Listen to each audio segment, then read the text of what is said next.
कृष्णा, राधे राधे। कैसे आप सब लोग? मुझे उम्मीद है आप सब लोग अच्छे होंगे, स्वस्थ होंगे, अपने अपने घरों में बारिश का अच्छे से आनंद ले रहे होंगे। ऑफ कोर्स बारिश तो रुक ही नहीं रही है ना। और अच्छे से भगवत गीता सुन रहे होंगे, प्लस राधे कृष्णा जी का आशीर्वाद आप लोगों पे भर भर के बरस रहा होगा। उनकी बहुत सारी ब्लेसिंग्स आपको मिल रही होंगी। ओके। और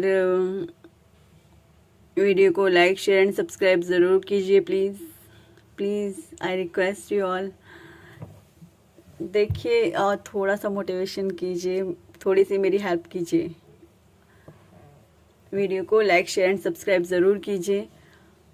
के stay connected. Hello my friends, कैसे हैं आप लोग? मुझे उम्मीद है बहुत अच्छे होंगे आप लोग। और कार्तिक स्नान चल रहा है, आज से शुरू हो गया है। वैसे तो कुछ लोगों ने एकादशी से भी शुरू कर दिया था और कुछ लोगों ने आज से शुरू किया है। सुबह 4 बजे उठना है, नहाना धोना है और ठंडे पानी से, वैसे तो ठंडे पानी से नहाना होता है, लेकिन आपको मन है कि अगर ठंडे से नहीं नहा पा रहे तो हल्का सा गुनगुना कर लिया। क्योंकि देखो, आप थोड़ा सा समझो इसे, क्योंकि पुण्यदाय महीना है ये, है ना। तो हमको क्या करना है, हमको वो काम करना है जिसमें भगवान जी थोड़े से खुश हो जाए हमसे।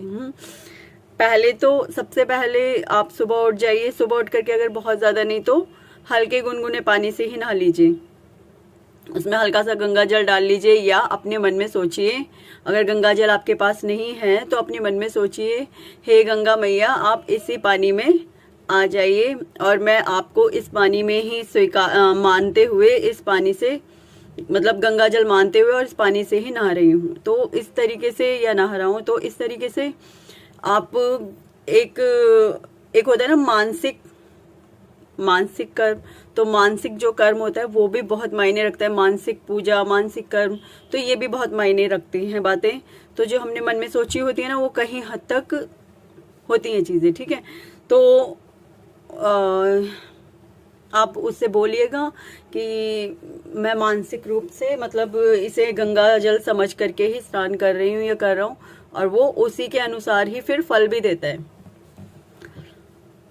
आपको ऐसे कैसे पॉसिबल है? ऐसा पॉसिबल है, एक कहानी भी है इसके पीछे।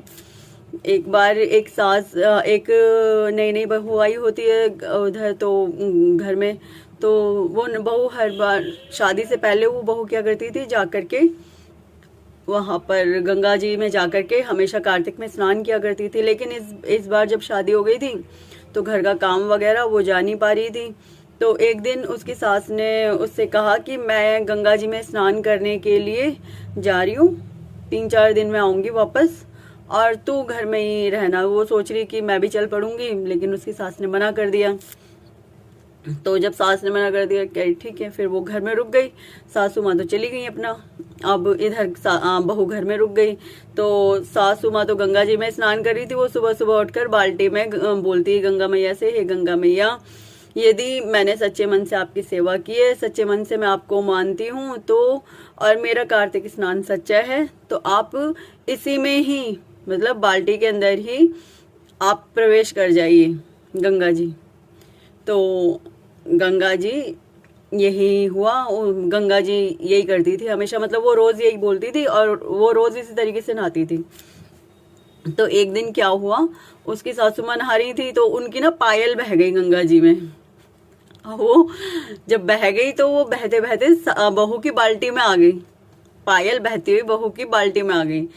तो वो पायल उठा ली। उसने कहा, ये तो मेरी सास की पायल है, ये यहाँ पे कैसे आ गई? उसने उठा करके रख दी। वो हमेशा ही बोलती थी कि हे गंगा मैया आप मेरी बाल्टी में ही आ जाना, अगर मैं सच्ची हूँ तो कटौती में ही गंगा। तो कटौती में ही गंगा हो जाती थी, मतलब कटौती यानी बाल्टी में ही गंगा आ जाती थी। तो इसी तरीके से वो हमेशा करती थी। सास आई नहा धो के, कि मतलब वहां से गंगा जी से आई, तो जब आई वापस तो कहने लगी, बहू मेरी तो ऐसे पायल गुम गई, कि तुम्हारी माँ जी ये पायल तो नहीं है? कि हाँ, ये पायल तेरे पास कैसे आ गई? तो बोली कि माँ जी एक्चुअली ना ये पायल मेरी बाल्टी में आ गई थी। तो उन्होंने कहा, ये कैसे पॉसिबल है? कि हाँ, ये पायल मेरी बाल्टी में थी और मैं हमेशा ऐसे बोल के नहाती हूँ कि मतलब अगर मैं सच्ची हूँ, अगर मैं गंगा जी में स्नान करना मन से चाहती हूँ लेकिन जा नहीं पा रही हूँ, तो गंगा मैया आप मेरी बाल्टी में ही आ जाइए, मतलब कटौती में ही गंगा हो जाए मेरे लिए। तो ऐसे होता था रोज। एक दिन जाने कहाँ से पायल मेरी बाल्टी में आ गई, देखा तो आपकी ही पायल थी। तो इस तरीके से यदि मन से किसी बात को सोचो या चाहो तो वो होती है। अब कहते हैं ना, भगवान को हमने देखा तो नहीं, लेकिन मन से तो हम उन्हें बहुत ज्यादा वो करते हैं ना, तो भगवान हमारे लिए होते हैं ना अवेलेबल, वो हमारे लिए हर चीज उसी तरीके से कर रहे होते हैं ना। तो इसी तरीके से ओके। तो कार्तिक स्नान जरूर कीजिएगा। अगर जो लोग कर सकते हैं तो व्रत कीजिए। व्रत में क्या करना होता है, एक समय खाना खाना होता है, पूजा करनी होती है इस तरीके से, ठीक है। तो अगर कर सकते हैं तो इतना भी कीजिए, खाना खा लीजिए और बाकी के टाइम फल वगैरह खा लीजिए, दूध वगैरह ले लीजिए, खीर बना के रख लीजिए, मखाने वगैरह की खीर खा लीजिए किसी भी टाइम पे। तो 1 महीना इस तरीके से करते हैं। अगर किसी को रखना हो तो इस तरीके से उपवास रख सकते हैं, ठीक है। अब आगे बढ़ाते हैं भगवत गीता का अध्याय 1 श्लोक नंबर 29, ठीक है।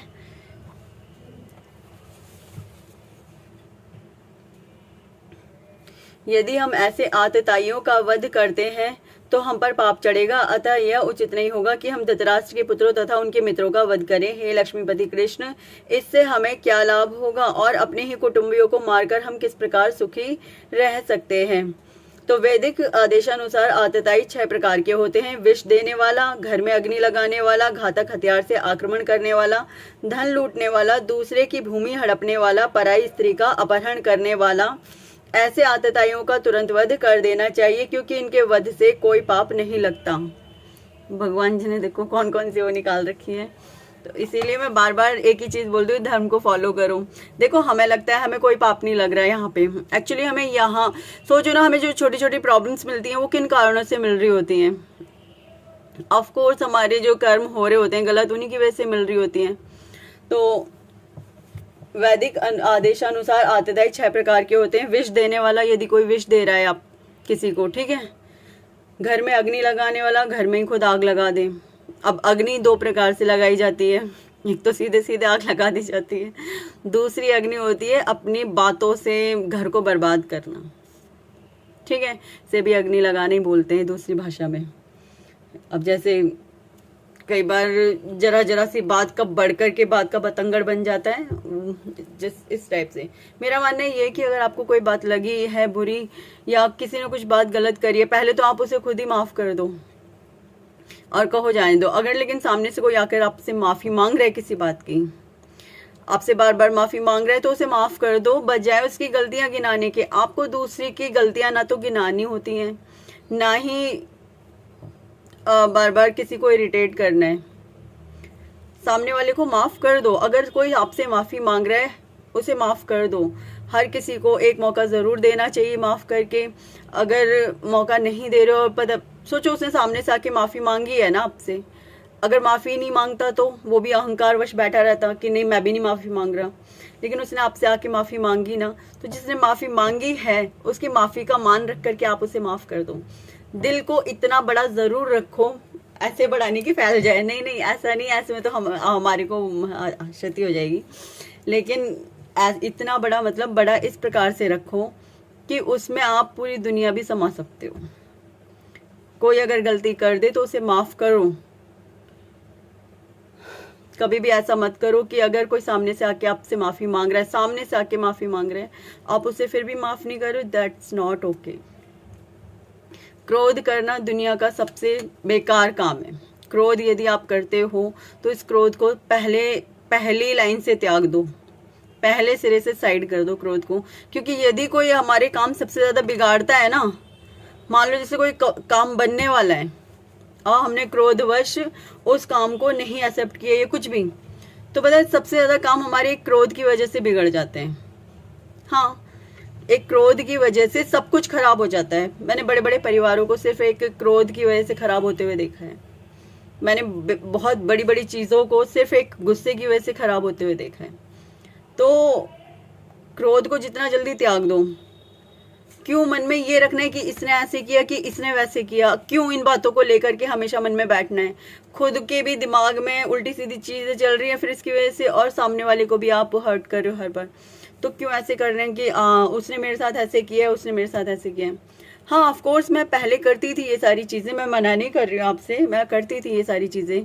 झूठ मैं क्यों बोलूँ, क्यों बोलना है झूठ। ऑफ कोर्स करती थी कि अगर मुझे किसी ने गुस्सा दिला दिया तो मुझे बहुत गुस्सा भी आता था, और उसके बाद मैं किसी को जल्दी से माफ़ भी नहीं करती थी। बट आप लोग तो मुझसे बड़े हो ना, या हो सकता है कुछ लोग मुझसे छोटे भी सुन रहे हो इस बात को, बट जो लोग मुझसे बड़े हैं वो तो इस चीज़ को अंडरस्टूड हो सकते हैं यहाँ पे कि अपने से छोटों को, मतलब कोई भी आ रहा है आप उसे माफ़ कर दो।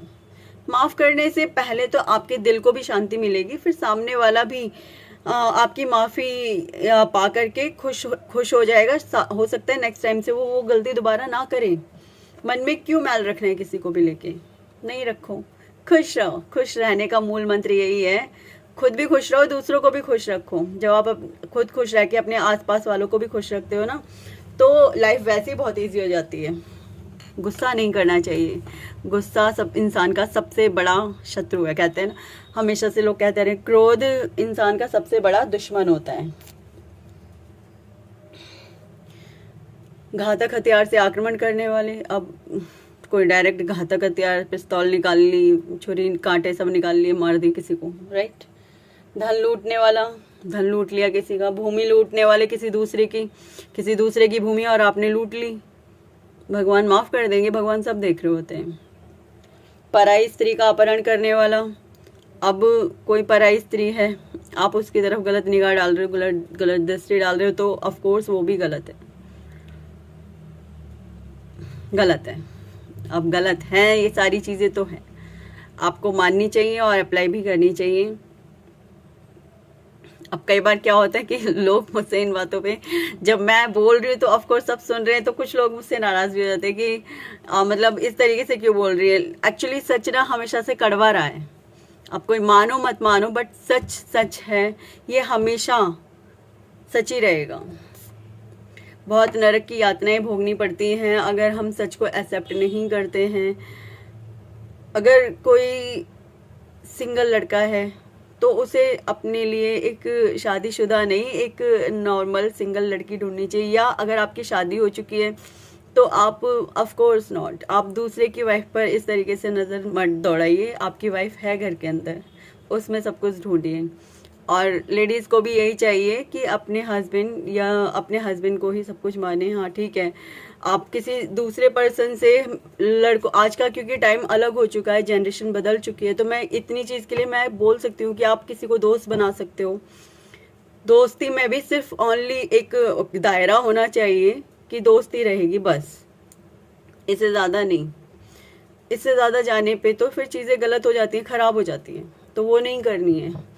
अब अगर इतना भी रखते हो तो ठीक है, आज के हिसाब से इतना चलता है, क्योंकि आप लोग खुद अंडरस्टूड हैं, ज़माना बहुत आगे जा चुका है।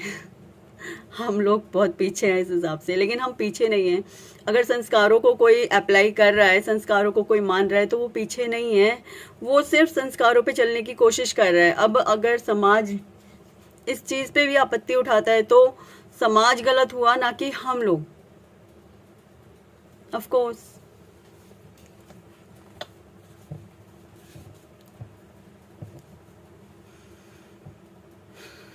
सोचिए ना, गीता में साफ साफ शब्दों में लिखा हुआ है यहाँ पे, विष देने वाला, घर में अग्नि लगाने वाला, घातक हथियार से आक्रमण करने वाला, धन लूटने वाला, दूसरे की भूमि हड़पने वाला, पराई स्त्री का अपहरण करने वाला, ओके।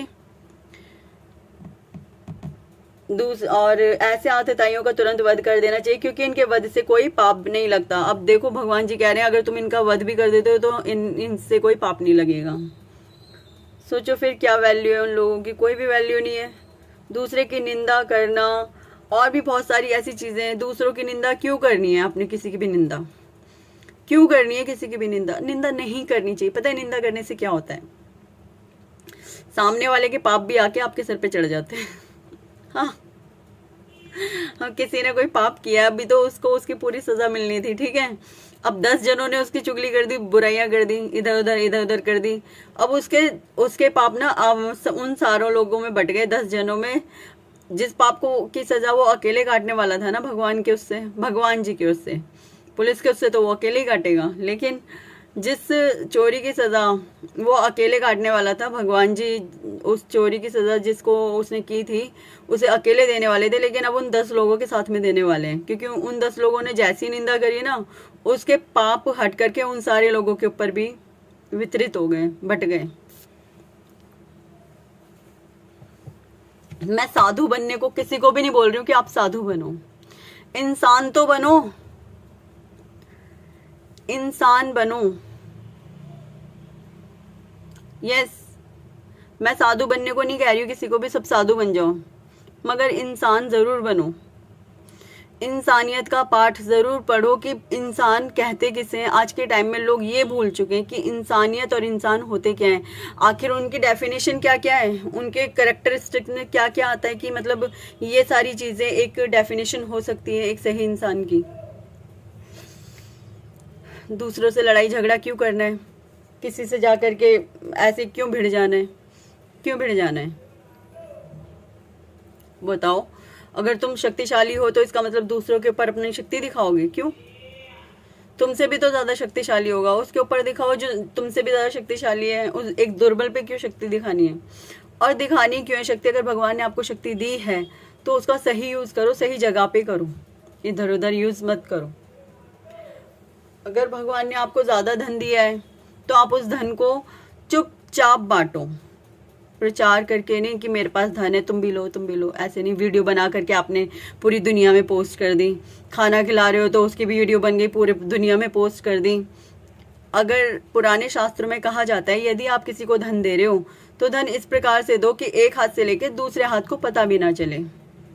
तो दान इस प्रकार से देना चाहिए, ऑफ कोर्स दान देना चाहिए, दान दो, लेकिन वो जो आप वीडियोस बना करके फिर उन्हें अपलोड तक कर देते हो, दैट इज नॉट गुड।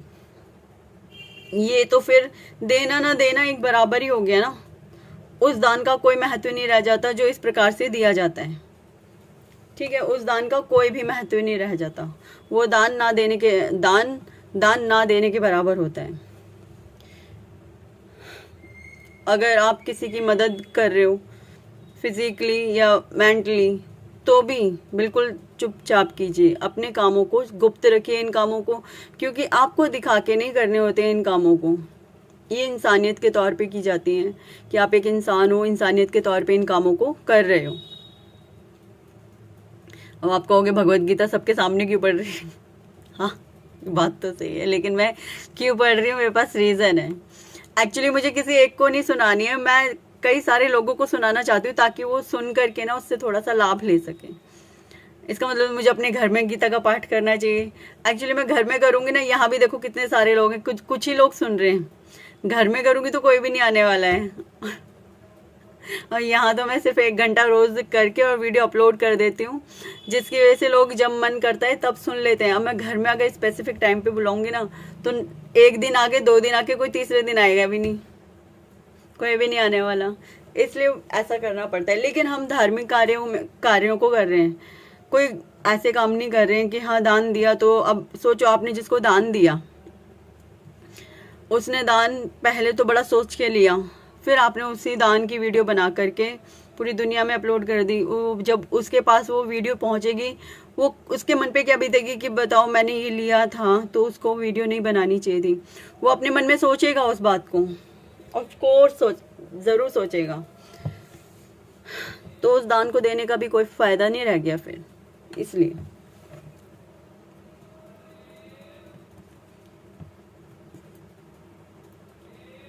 आतताइयों का इस प्रकार से वध करना किसी सामान्य व्यक्ति को शोभा दे सकता है, किंतु अर्जुन कोई सामान्य व्यक्ति नहीं है, वह स्वभाव से साधु है।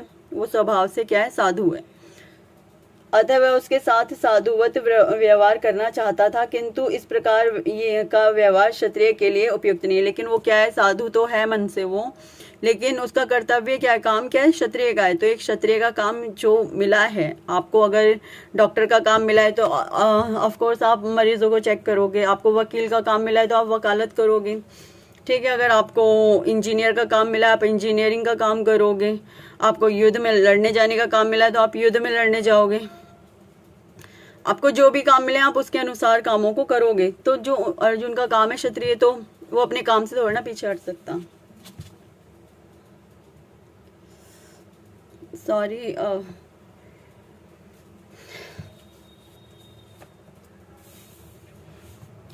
एक्चुअली फास्ट होता है ना, थोड़ा सर घूमना शुरू हो जाता है कभी कभी।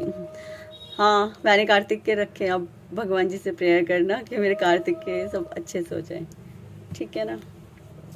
ये देखिए, जैसे भगवान राम थे, वो भी एक साधु प्रवृत्ति के ही थे ना। केवल एक ही स्त्री पर उन्होंने अपनी पूरी लाइफ स्पेंड की।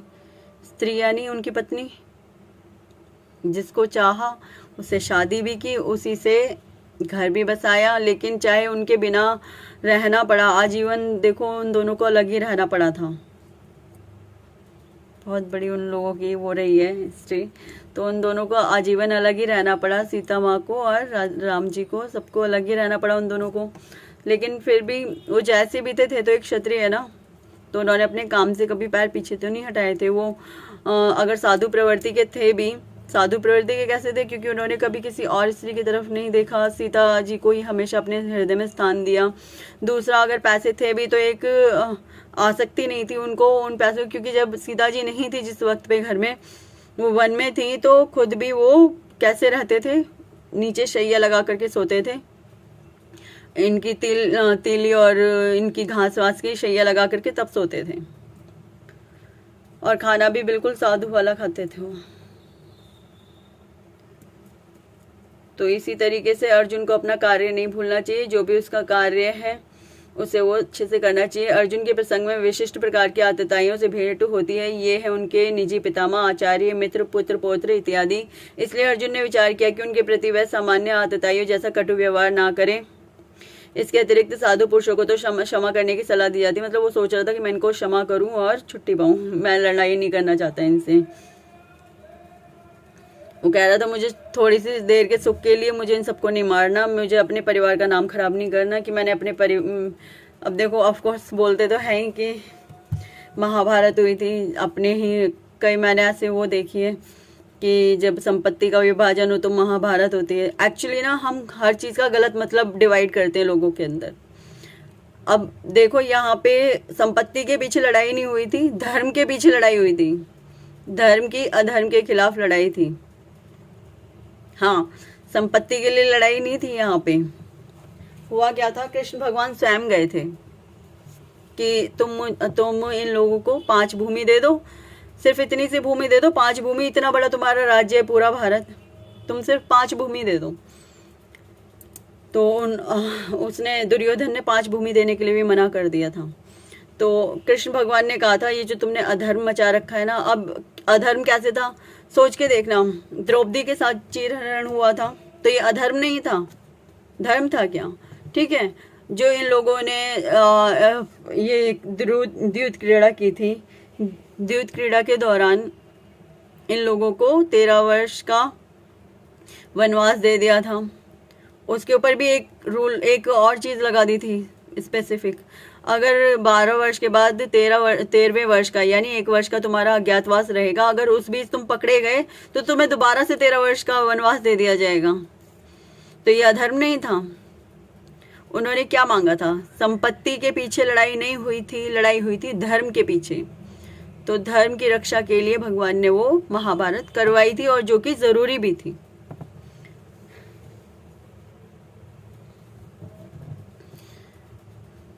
ओके, आज के लिए इतना ही, ठीक है। ओके, राधे राधे, प्रेम से बोलिए राधे राधे।